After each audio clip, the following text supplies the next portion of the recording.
Welcome to Talking Pictures, a podcast where we like to talk about movies, TV, and other media content we love talking about. I am Brian, and I will be your host for today. I am joined by my co-host and good friend, David. David, how's things? Good, Brian. How are you? I'm swell. We are here once again, as always, to talk about a movie. Not just a movie adaptation of a game. So we're going to talk about a movie. It's been out now a couple of weeks, so hopefully our listeners at home will have had a chance to see it. So when we talk about spoilers here, that they can listen. So we'll be talking about the Super Mario Brothers movie. I think it's pronounced the Super Mario Bros. Super Mario Bros. Yeah, Bros. Mm-hmm. Who hasn't seen this movie? Even out of curiosity. Anyone we know? I don't think anyone. Oh, I don't know. I think it's only just me and you, maybe. Oh, really? I don't know anyone that of our friends that have seen it, but the box office suggests otherwise. Yeah, it's the highest grossing video game adaptation ever, and it's only been out a month. And this shouldn't be a surprise, but it's from Illumination. Illumination does so well with their movies, but yet this is Mario. Mm-hmm. You know, this is the IP of video game, 2D video game, going all the way back. I think for a lot of people, like when you say video game, Mario and Sonic would come into that discussion, but Mario is quite a veteran. Mm-hmm. And Illumination got their hands on it and did a movie. I think it does suit it very well to be in the form of an animation, not live action. Oh yeah, no, I think they've tried it before. I've not seen that adaptation. Neither have I. Don't want to. No, me neither. But it just suits animation better, and I think Illumination style suited it perfectly. Like it was as close to as if Nintendo themselves just made a Mario movie. Yeah. You know, and I think you're not going to do a Ratchet and Clank live action show or movie. You know, it's going to be animated, essentially. So it was the right choice, and I'm glad for it. And well, David, I saw the movie. You saw the movie. What'd you think? I thought it was fine. Okay. I wouldn't really have too much to say about it because, like, realistically, when you think about Mario, think of the very first Mario game and what's the story. Mario. I don't even know what the first Mario game movie I don't even know what the first Mario game is. Like, it's just him jumping along, getting to the end of the level, and saving Princess Peach. Oh, we get that. So there's no story. It's not The Last of Us. There's no heart-wrenching moments where Mario has to say goodbye to Luigi or anything like that. So this character that is just moving from left to right across the screen, how do you make a movie out of that? And I think they did a pretty good job in terms of, like, okay, let's create a story. We have this. Essentially, they have a huge cast of characters that everyone knows. We'll get into the cast in a minute. And they had such a roster of people that they didn't even need to use every single one. Do you know? So they're looking to franchise this out. Yeah, quite a lot. And I think they will, definitely, because of how well it's done. But you had the main characters, obviously Mario and Luigi, and Princess Peach and Donkey Kong, Bowser, Toad, Cranky Kong, and who else do we have in there? I think that's the core. That's cast. The core cast there. But then, people that are familiar with the Mario franchise know of Daisy and Yoshi and Waluigi. I haven't a clue who they are. Oh, really? No, okay. I haven't a clue. So there's a bigger roster. I'll know who the actor they cast to voice them in the upcoming sequels. But I didn't even know who Toad was when they announced the cast. I didn't put two and two together. Oh yeah, of course Donkey Kong's going to be in this. And Cranky Kong? What? And then I suppose Bowser is Mario's villain, but sure isn't Donkey Kong as well. Anyway, I'm just give us what you got. You know, isn't there other plumbers as well in Mario's family that are main character? Anyway, it doesn't matter. Let's get in. I'd like to talk about the cast. Way back yonder, when they announced the cast, I remember thinking, that's a good cast. Yeah, I like this. Let's go into Chris Pratt. So he was, I think, the most controversial figure in the entire cast list, because that cast list came out. Yeah. And you'd read through it and you're like, okay. Yeah, okay. Yeah. Charlie Dale as Luigi. Charlie Day, Jack Black as Bowser, Keegan-Michael Key as Toad, Seth Rogen as Donkey Kong, Anya Taylor-Joy as Peach, and then Chris Pratt as Mario. And you're like, hold on a second. Chris Pratt as Mario? Is he gonna do the voice? Is he gonna, wahoo? It's like, what? So, what did you... So, that's what you thought before watching the trailer? Before watching the trailer initially, yeah, that's what I thought was that, okay, I could see every other character being played well. Yeah. But he was the one I was looking out for. And I think that was a consensus among a lot of people. And I do remember an article being read that he's actually not going to do the Mario voice. Mm-hmm. So the trailer comes out. Everyone raves for Jack Black as Bowser. You don't even... If you didn't know, you wouldn't hear Jack Black in it. Mm-hmm. Jack Black, who, by the way, I think did a whole lot more of marketing as Jack Black than Chris Pratt did as Chris Pratt for the movie. Jack Black, he's like it feels like he's the superstar of the Mario movie, and him as Bowser. We can get into that later, but he was a great character. I liked him. It was great. I loved it. Just on that point there, Jack Black is like the equivalent of John Cena in advertising, like Suicide Squad and Peacemaker. It's like, it's great to see actors who like have such a like love and passion for it, and they're like, this is my movie, come see my movie. And he's going to red carpets dressed as Bowser, doing talk shows, talking to the kids on the carpet, and he just seemed to like love what he was doing. Like he voices Poe in Kung Fu Panda. Like, this isn't his first voice acting gig, and he's like a huge ball of energy, and that comes through in the performance, definitely. But it's not Chris Pratt's first voice acting gig as well, and it's not going to be his last. He's voicing Garfield. Yeah. And he's which is also going to be animated as well. Yeah. But he voices in the Lego movie, and that's it. I forgot about that, actually. Yeah. But and maybe that's the thing, is that he is, because Lego Movie was so good and it defied everyone's expectations, that maybe that was attributed to Chris Pratt incorrectly. But then again, he wouldn't have been my first choice for it. I don't think he would have been a lot of people's first choice. But here we are talking about a movie, and it's the highest grossing video game adaptation of all time. Is that down to Chris Pratt?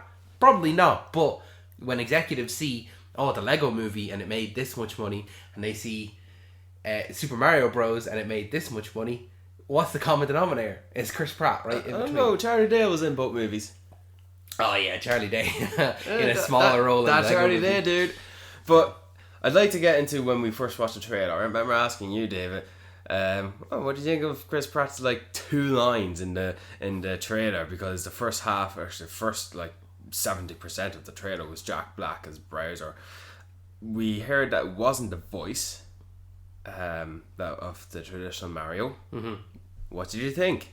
I thought it was like, it was a little bit like, it was hard to form an opinion because it was so few lines. It was literally him saying like, here we go, and I remember you saying you like, no, it has to be like the Mario voice. But yeah, because in my head, like, it is that's Mario is a certain voice. Yes, that's supposed to be him. But if you asked me that at the time, I don't want to listen to that for like an hour and a half. Really? No, don't want to. No, definitely not. I would find it very frustratingly annoying. I'd be rooting for Bowser. Sorry, I already was rooting for Bowser. Bowser, not Browser. Bowser. Bowser. Goodness gracious. See, that's how well I know Mario. I couldn't care less. I enjoyed the movie. Calling him Bowser. What the F? Sorry, folks. Anywho, but upon watching the movie, alright, they even took the piss out of it with the voices in their advert for their plumbing business, but I think the voice worked. I thought it was fine. Once it got into it, yes. It was fine. Charlie Day was better as Luigi than Chris Pratt was as Mario, I think. Yeah. And Jack Black was much better than Bowser. I was about to... for the love of Jesus!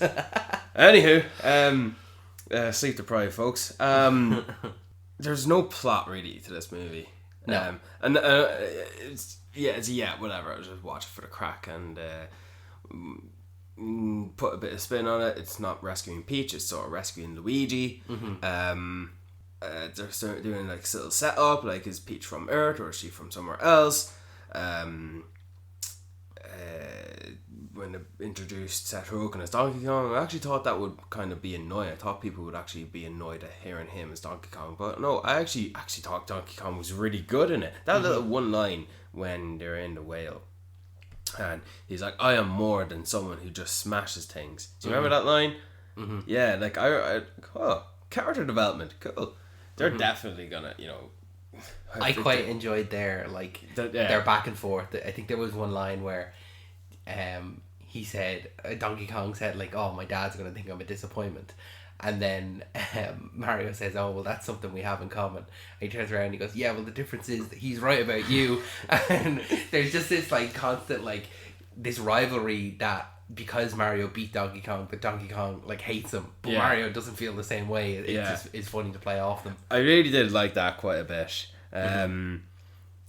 Keegan-Michael Key was also great as Toad, but I don't know, the character is like, it's kind of annoying. It's like almost like Jar Jar Binks in a way.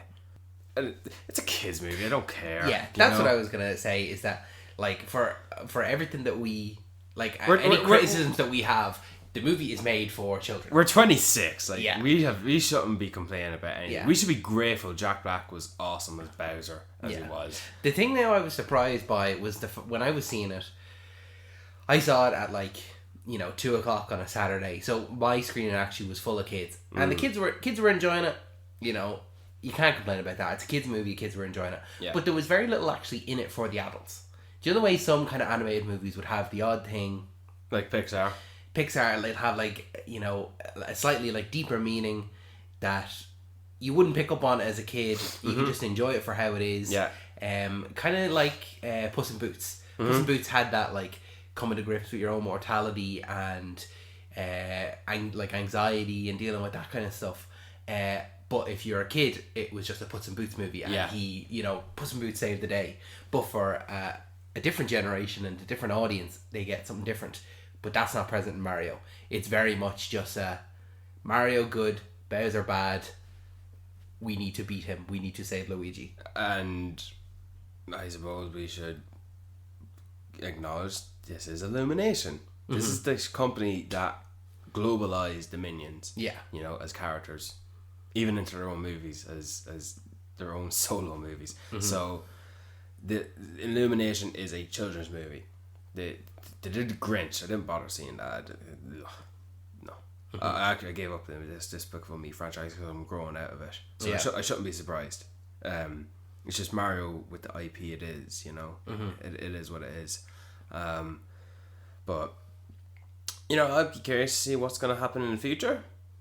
But when we look back at the Lego movie as an example, as a franchise, that universe, with the Batman and the Lego Ninjago, that's not happening anymore because the rights are now with Universal. So Fast and Furious Lego, because Universal has the rights to the Lego movie making. So they'll do Jurassic Park and Fast and Furious and all that.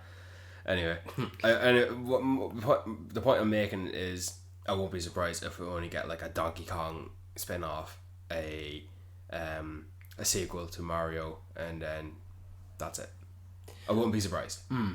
I could see them go realistically, Nintendo have taken their time in making a movie. In terms of the first Mario with John Leguizamo and Bob Hoskins. That came out in the late 80s, early 90s? That 30 years ago. 30 years. And that one bombed. So they took a step back and they've been really careful with their IP. They haven't made anything since then. Well, we are in an era now where video game adaptations are coming into their own. And it's been a long process of when they've started. And it's been coming in and out and going out a bit more and then coming back in even further, and then it's going in that one direction very slowly, but we're getting there. That's all I have to say for Mario Bros as a movie. Thought the voice cast was great. it's a shame that we look at actors as, you know, as more, oh yeah, I know that name, as opposed to professional voice actors. And it's kind of, it's almost interesting in a way that, like, for a lot of animated movies, like, the voice cast would be a big part of it. Yeah. But Mario is such a well-known IP. There's no kids really that are... There's no kids like, oh, Mom, can I go see the new Chris Pratt Mario movie? Yeah. Like, they're going in to see Mario, and they don't really care who's voicing it. They just want to see the characters. Well, yeah, but I don't remember thinking Tom Hanks, oh, Toy Story 2. Yeah, exactly. Buzz and Woody. You don't think of it like that. Yeah. So you think Buzz and Woody. You don't think Tom and Alan for Toy Story. You know. Dungeons and Dragons was also good this year. So yeah. That's another. Yeah. Well, we didn't want to just talk about Mario. We wanted to kind of maybe touch on a lot of video game adaptations, like you were saying there. Video game adaptations have come and gone, and they have been in and out. Like you said, they've been around since probably as long as video games have been around. Super Mario, the Mario one with Bob Hoskins and John. That was the first one, was it? Probably, yeah. Yeah. So like, it's 30 years of it, and they've been good and they've been bad, and I remember in 2016 that was the year that Warcraft and Assassin's Creed was going to break the curse, the video game movie curse. Yeah. It's going to be broken, you know. The sky is blue, water's wet, video game movies suck. Well, not in 2016. Those movies they're gonna break that curse and they're gonna be great. Oh, they sucked. They just perpetuated it even worse. And it was great casting as well. Michael Fassbender. And nope. And I remember that Michael Fassbender was announced for like 2012 as well. Oh, yeah. I remember they announced that movie like really, really early on, and it was like a long process of waiting for that. But yeah, no, video games, they just didn't seem to land. For like, in a lot of adaptations, they don't seem to land. It's bad filmmaking that plays into it, but also poor storytelling. See, story needs to come first, right? But when you have the story nailed down, like a few we're going to mention here, but the filmmaking needs to play into it. In my opinion, both story and filmmaking of Assassin's Creed sucked. The story was just not great for Warcraft.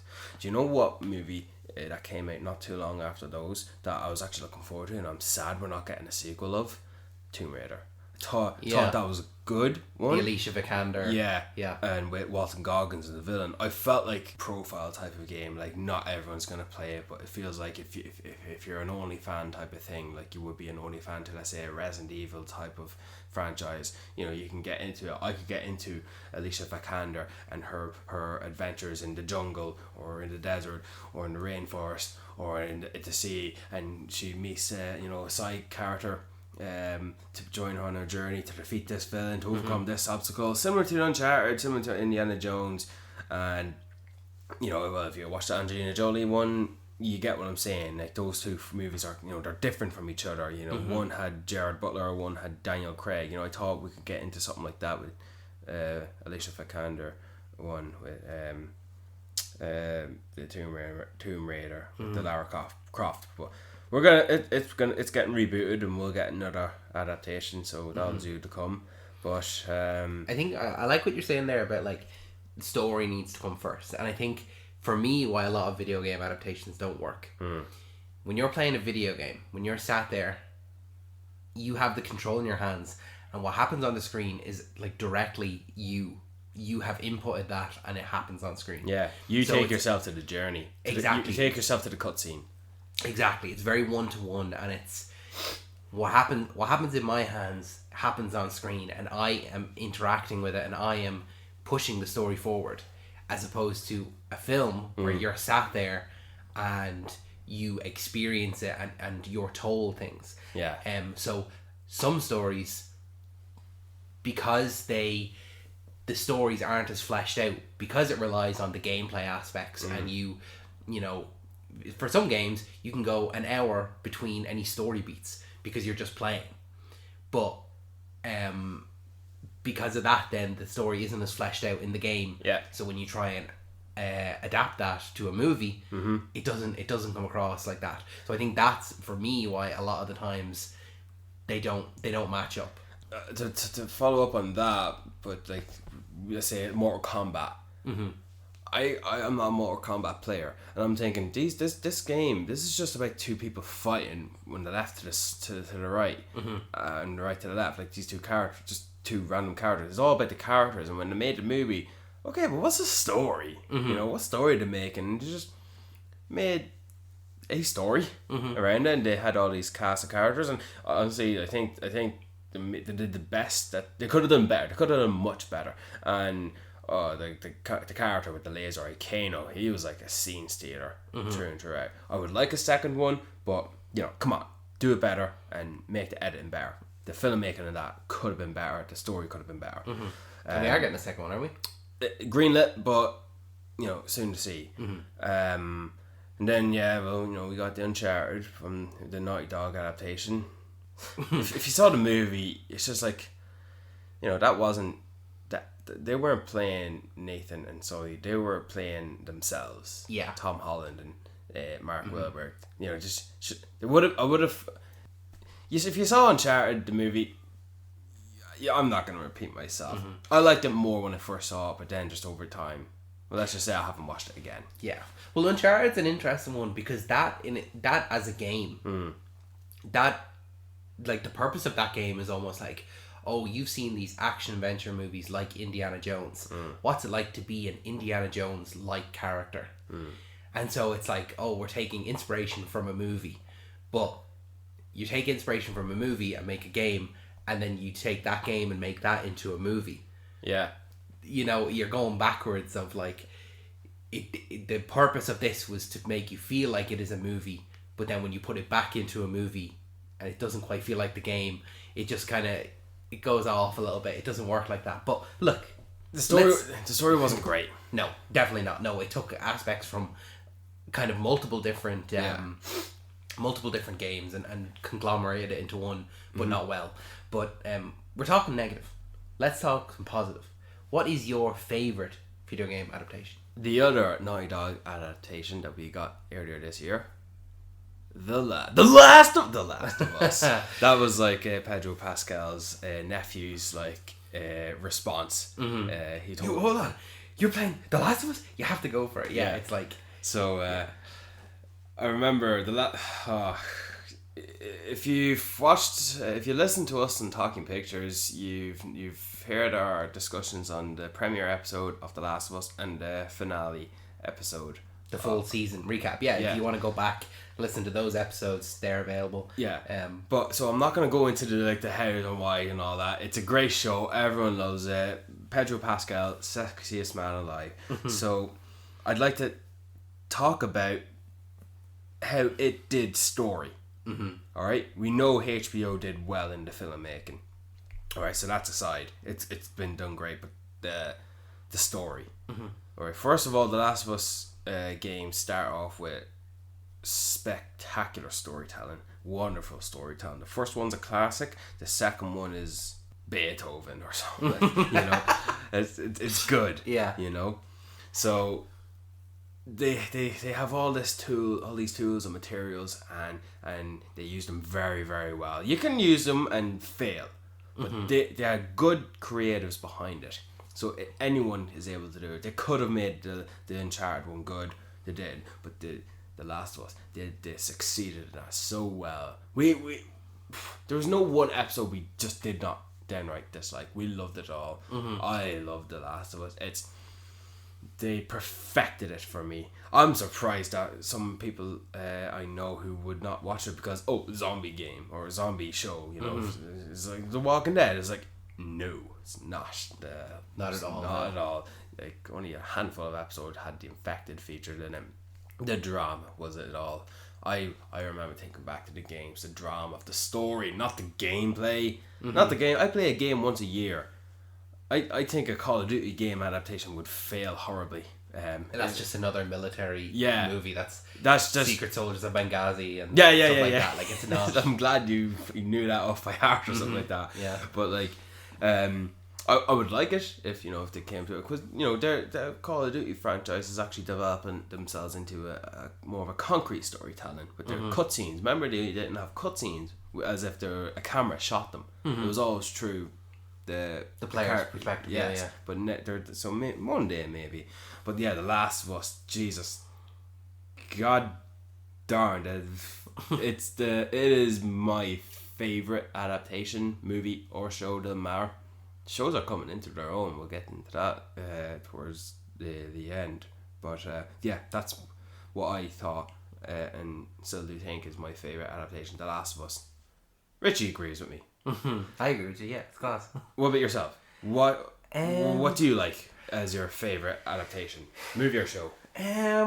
Mine's a little bit, I think, of a cheat because I think it initially aired as a TV show. Okay. It aired in parts, and then if you watch it now, it's fully a movie. I think it was always intended to be because of the way the episodes ended, that it has more of a feature-length structure, and that's Halo Forward Unto Dawn. Okay. Which it was released as kind of like a prequel to Halo 4, and it was following a specific character who you would meet in the game. Yeah. And I saw it. yeah, it's the story. Lansky.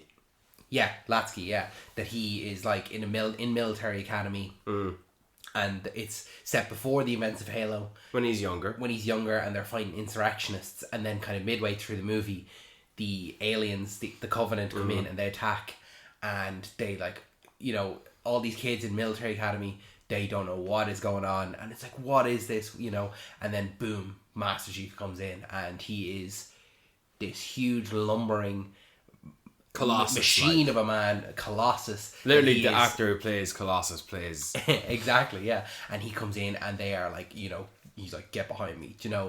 He's proper. He's voiced by Stephen Downes, the voice actor from the game. It's just like, it's a perfect adaptation compared to the TV show, which. Let's stay in the positives here. Positives. I can't stay positive about that TV show. That is if you were talking about the worst adaptations, I think it's the worst adaptation. Well, I want to know why you love The Forward Unto Dawn so much. Especially when, let's say, for example, compared to The Last of Us, that is just globalized to the center of the earth and to the depths of space. Forward Unto Dawn. Send us an email to this podcast if you've seen Forward Unto Dawn. Because I don't know anyone who would have. I saw it on YouTube. And that was just out of curiosity. It was like 4 a.m. or something like that. I'd only seen it the one time. I just remember it was during my hype of loving Halo 4 so much, the game, because that was a nice compact story for Master Chief and Cortana. So I was in that zone at the time. But why Forward Unto Dawn? I just think it gives a great it's when you're playing the game and you're Master Chief, like, you feel like, okay, I can do anything. Okay. And you are, fantastic. You're gonna win, or like you hope you're gonna win, and all this stuff. And so does that translate over to a show or a movie? Well, did it for Forward Unto Dawn? It did, because he's not the main character.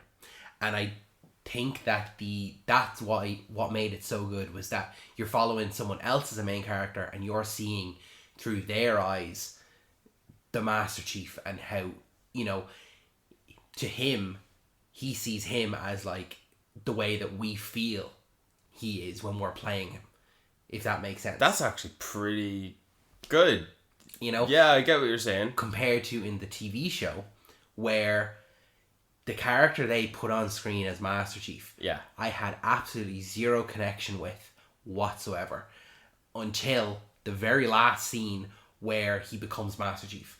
So I think that if you were doing that TV show, and one of my biggest problems with that TV show is that they just fundamentally didn't understand what Halo was. If you think Halo, what do you think? Okay, Master Chief, guy in an armored suit, doesn't take his helmet off. We've never seen his face. End of the first episode, takes off his helmet. We see his face. Second episode, takes off all his armor. Third episode, gets fully naked, and he has sex then with a girl. And you're like, this is not Master Chief. Master Chief is a more, I think, robot. Yeah, that's the beauty of his relationship with Cortana, is that he is a man who is more machine, and she is a machine who is more human. a more woman. You know, that's their parallels, is that they both are, she wants to be human and he is machine. You know, like they are opposites and they come together and they work together to make one.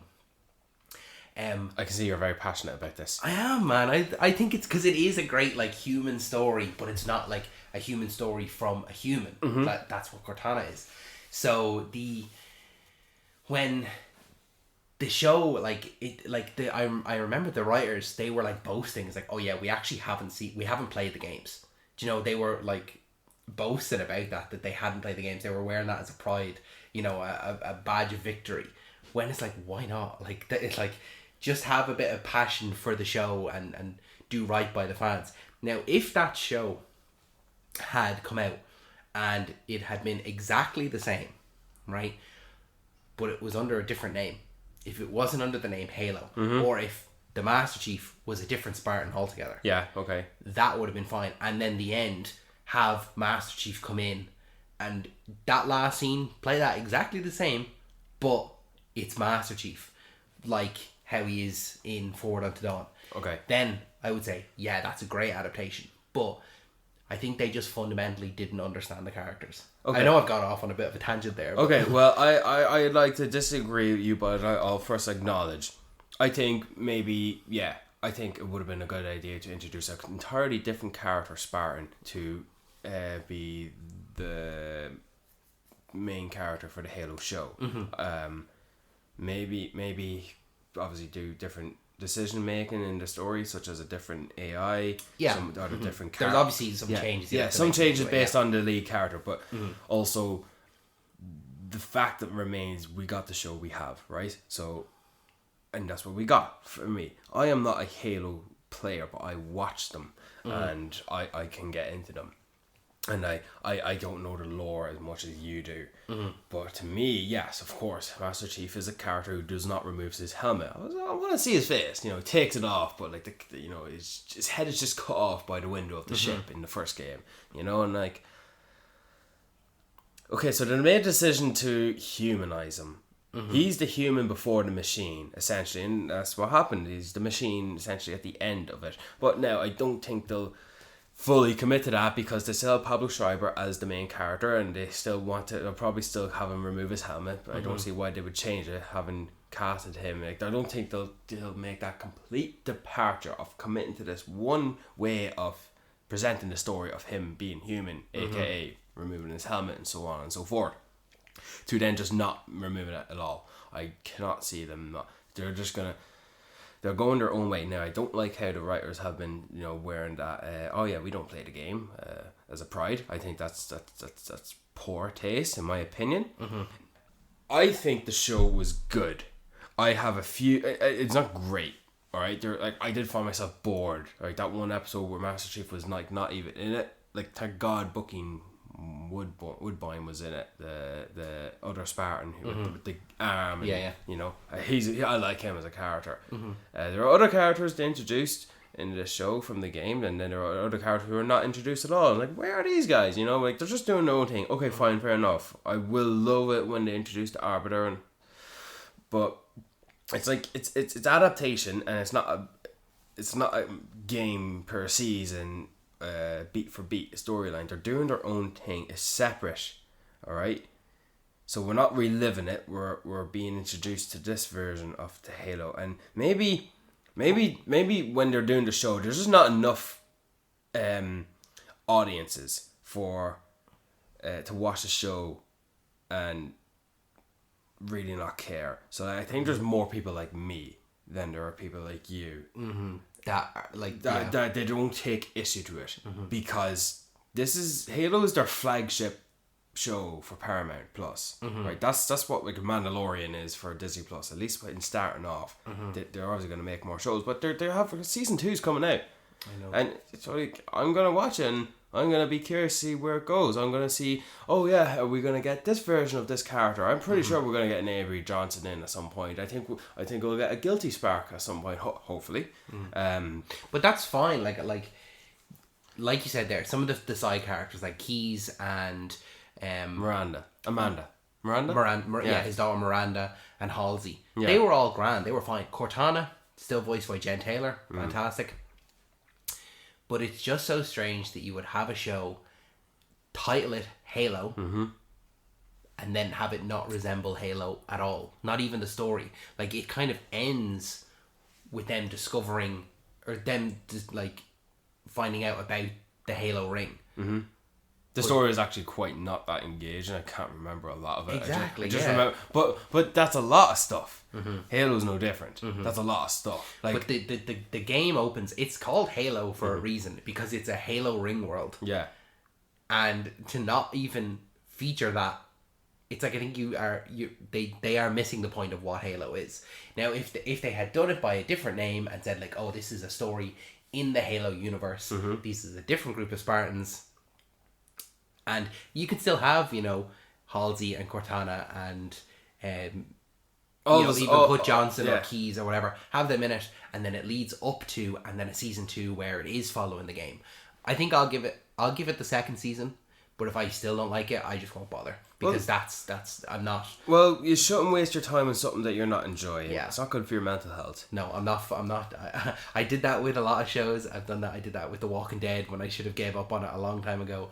But I'm not giving into this sunken cost fallacy anymore of like, oh well, I've watched it for so long, so I need to keep going. So I'm just not going to do that. There were a good few scenes in the show, in my opinion. Like, even when his helmet was removed, like I do like the character. Like I said, in my opinion, he's the human before the machine. But the Halo games are still going, and it feels like there's no like direct end game coming. Not really. There's a few foreshadows on where the 7th game might come to, but it feels like, come on, is this war just like gonna end at some point? Like, come on, when Does it end? Yeah. But that's enough of Halo. In my opinion. Sorry to our viewers. We're gonna have to label this one, but I'd like to conclude this episode by acknowledging two things. One we'll do after, which is what we're looking forward to. But first, like, the video game movie adaptation, it was always about movies. We're getting an awful lot of shows coming soon in game adaptations. We've got a Twisted Metal game coming. I don't know what the hell that is, but that's starring Anthony Mackie. We have an upcoming reboot of, as I said, Tomb Raider and an Assassin's Creed. We have an upcoming show. Walton Goggins is in the Fallout. Netflix is also doing a Gears of War show adaptation. I forgot about that. Yeah. I just forgot about that as well. Shame David Bautista is probably too old or too big to star in it, but he's like he's gunning for that. I'd love to see him as Marcus Phoenix. He'd be good. He'd be great. Well, I'd like to ask you, David, is there any upcoming game adaptations, movie or show, or made for TV, that you're looking forward to in the years to come? I'd say you've thrown me through a loop there, because you said the Gears of War. I completely forgot about that. Well, you can choose the Gears of War if you I'd like. say Gears of War is a close second, but Amazon's God of War. Right. Why? I hadn't played the original 3 games, but I played the Norse god. The Norse, yeah, the God of War on PlayStation 4, and I thought that was a great story, and I thought, once again, a great story. Whatever about the gameplay, but the actual story and the relationship between Kratos and Atreus, boy. The actual relationship between them was great, and I'd love to see that depicted. And that's the thing, is that these stories, why video games are so good, is that the stories are so good. So I want to see a great story translated to another medium in the same vein of The Last of Us, where you take it and you just present it in a new way, and people who would never pick up a controller get to see them and get to experience these stories. So God of War is in that vein of a story that I'd like to see once again in a different medium, and to share it with people who wouldn't have experienced otherwise. What Good. about you? What's your? I think I know you. I definitely know your most anticipated story. So, yeah. My upcoming game adaptation is a movie that still doesn't have a release date, and I've been waiting for the gust of 4 years, maybe. And a long time. A long time. And the reason I'm looking forward to this game adaptation movie is because to the viewers who may not know, I love a movie or a show that follows an ensemble of a ragtag Frankenstein collaboration of characters. So Guardians of the Galaxy would be one. Oh god, like even somewhat the Aliens one. I have a list on my letterbox as well, like on which ones, like literally called Ragtag Motley Crew. Like even Saving Private Ryan was one. The Magnificent Seven, Rogue One actually, Suicide Squad. Yeah. So when you have the diverse cast of characters put together, it's like, oh, I like this one more, and I like this one because of this, and conflicting personalities. Yes, and I want Star Wars to like. I want a mainstream Star Wars one, like I don't know, like a pirate one. Anyway, I'm looking forward to Borderlands because not only you have Cate Blanchett as Lilith, and you have Jamie Lee Curtis as Tannis. You have Jack Black coming into another voice again. Claptrap. The big Russian guy from Creed is playing this guy called Krieg. He's supposed to be like, in his head you hear him like talking like very well English, articulated well, and he's very acknowledged of himself. But when he wants to communicate something to someone, it comes out like completely different, like a maniac. So it's like that. I think that'd be great. And then, so yeah, I know the cast in the movie, and I know the characters they're going to play. And yes, I know yes, I know Kevin Hart is playing Roland, and I know a lot of people are bitching about that. But okay, well, so what? I mean, maybe I won't be happy to hear him do his Kevin Hartness, but maybe he's not going to do that. We haven't seen footage yet. So, full disclosure, this movie could suck balls. It might just drag across the concrete and just be like completely forgettable, dumped on a streaming service because it's just taken so damn long to come out. There's no word of it coming out anytime soon. Hopefully this year, please God, it comes out this year. I just want to see it. I want to see the colourful action sequences and the explosions, and if it does well, great. Then who's gonna play Handsome Jack in the sequel? You know, I'm thinking Chris Pine or like someone, you know, like on those veins. So I that's why I'm looking forward to Borderlands, like almost like Mad Max in a way. So yeah, and there's so many adaptations that we didn't even get to discuss. Yeah, like as we said, there's 30 years of stuff like the Sonic movie. They're very successful. They are successful ones. I think they started a trend. They did, yeah, and we didn't even. Yeah, I hadn't planned to discuss this, but like the. Do you remember when the initial Sonic trailer came out and it was awful? That was purpose. That was on purpose. I don't know, because like obviously they, for anyone that doesn't remember, they released the very first Sonic trailer and they had an awful design for Sonic. They had just gone like off the walls crazy. And then they received much backlash that they halted they pushed back the release date and overhauled the graphics and the character design, and they made it much more true to the game. And they actually they stopped it. They pushed it back till February, and then it released, and it did really, really well. And it obviously then greenlit a sequel. And then we're getting a Knuckles spin-off. Knuckles show, and then I think they've announced Sonic 3 as well. Yeah. Then obviously Tomb Raider, like we discussed, Doom back in the 90s, Assassin's Creed, 2 Hitman movies, Detective Pikachu, 2 Angry Birds movies, Prince of Persia, Max Payne, Mortal Kombat, Uncharted, Ratchet and Clank, Resident Evil, so many adaptations of Resident Evil, Need for Speed, there's a Monster Hunter movie, there's so much stuff, there's such a huge variety of these movies. We hadn't got a chance. Even the TV shows we didn't get to discuss. The Witcher, which is season 3 is coming out soon. Yeah, I'm looking forward to that. Which is Henry Cavill's last season, isn't it? Yeah, he's being replaced by a shoebox. Liam Hemsworth. Oh yeah, can't even get the right Hemsworth. Yeah, so there's The Witcher, and there's a Resident Evil TV series. There's that got cancelled. That's cancelled. Yeah. Don't even. Assassin's Creed series coming. Then we've God of War, Gears of War, Fallout. There's Twisted so Metal.